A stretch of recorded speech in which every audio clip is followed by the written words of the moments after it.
and this is one of the benefits to the Browns of week 2 not being in prime time. Week 3 prime time, they showed up. There were no gaffes. They won the game. It all worked out. If that game on Sunday had been in prime time, Stefanski gets dragged like Nathaniel Hackett did week 1 because we would have all understood it as it was happening. We would have realized. And you're saying who would have thought of it? Well, Bill Belichick would have thought of it, and that's why he's the greatest. But other coaches should have thought of it. Anybody who plays Madden would think of it. When you get to that spot where the other team has no timeouts, 2 minutes left, if you have a first down, the game is over. That's it. The game is over as long as you can execute 3 kneel downs effectively. And most teams, since the Giants and the Eagles in the late 70s with Joe Pisarcik and Larry Zonka and Herm Edwards, have figured out how to execute the kneel downs. So anyway, good for the Browns to put that behind them and move forward with a very impressive victory over their division rivals from Pittsburgh on a short week, players-only meeting held in the aftermath of that debacle. I can't remember, Peter, many players-only meetings after only 2 games, and they were 1-1. It really smacked of desperation to me, but everything they did this week worked. They took full advantage of their limited opportunity Monday, Tuesday, Wednesday to put it behind them, and I got to give the Browns credit for it because I thought they were ripe to lose to the Steelers because, as Chris likes to say, 1 loss can become 2 losses, and I didn't think the Browns were mature enough to put that loss behind them. Kudos to them for doing so. Yeah, and the other part of this game that was really, I don't know quite how to say it, but entering the game, Mitchell Trubisky really needed a very good game to solidify his place as the Steelers quarterback. And the bothersome thing to me is that he made 3 or 4 plays in this game. They have sort of figured out now, if you get him out of the pocket and get him being mobile and throwing the ball downfield, okay, if you do that, you've got a chance to succeed. They did that a few times last night. But again, for Mitchell Trubisky, see, you get him rolling out, you get him making a really nice throw and that incredible catch by Pickens. But this is where he's at his best. So he made a few of these plays last night. He just didn't make enough of them. And again, I think he certainly didn't play poorly enough to lose his job. And I don't think he played poorly. But he just simply did not make enough plays to get his team back in the groove offensively.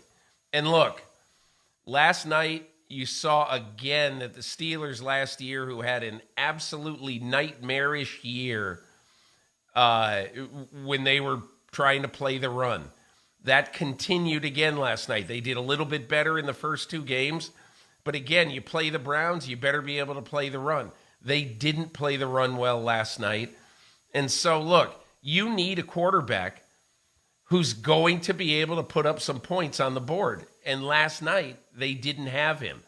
I thought what was really interesting is that at halftime of the game, when the studio / whatever you call guys when they're all sitting on the field after the game and during the game, when Richard Sherman, it was pointed out to him that, well, you know, Trubisky had 109 passing yards at halftime. He goes, hey, pop the champagne. And I think that the Steelers simply must have higher expectations for their quarterback than they have apparently have had so far with Mitchell Trubisky. There's a lot to react to there, starting with the fact that Tony Gonzalez surely wishes they were in a studio and not at the game. On a September evening in Cleveland when it was 60 degrees, and I understand it was a little windy that made it feel cooler than 60, he's got the big gloves, he's got a blanket, they were busting his chops all night long about it. I started looking at the upcoming schedule. This is just the beginning, Tony. This is just the start of what you're going to be experiencing on site and not in studio as you work for Amazon. I want to give Nick Chubb some love here for what he did last night, because you're right. the Steelers' run defense failed again for the second time in a 4-day window. The run defense against the Patriots was not good. The Patriots controlled the clock down the stretch with a run game that the Steelers couldn't stop. And it was that suffocating drive that really was the dagger for the Steelers when it was 16-14 and the Browns just methodically move, and Chubb at the heart of it. He had 23 carries for 113 yards and a touchdown. And one of the things that I think is easy to overlook and not appreciate, Peter, when a guy gets the football and it's between the tackles and he gets hit at the line of scrimmage, but he drives to gain 2 yards or to gain 3 yards, and instead of 2nd and 10, it's 2nd and 7. That's a huge difference. And when you do that all the time, those little, very subtle, easy to miss advantages, 2nd and 6 instead of 2nd and 9, 3rd and 3 instead of 3rd and 7, pushing and pushing and pushing. It's not glamorous. It's not sexy. It goes largely unnoticed, like I said, but it accumulates and it wears down a defense and it puts the offense in a better position consistently, and you're more likely to string together enough drives to score enough points to win the game. And that's what they did. And that's why I credit the Browns. They knew where the Steelers' weakness was. I thought it was a great observation made during the broadcast by Al Michaels and or Kirk Herbstreit that they were deliberately staying away from 39 in black and gold. Minkah Fitzpatrick, he did not affect the game at all. That was smart. Avoid their best defensive player, work toward their defensive weakness, and that's how you win the game. And that was smart, far smarter than what we saw on Sunday.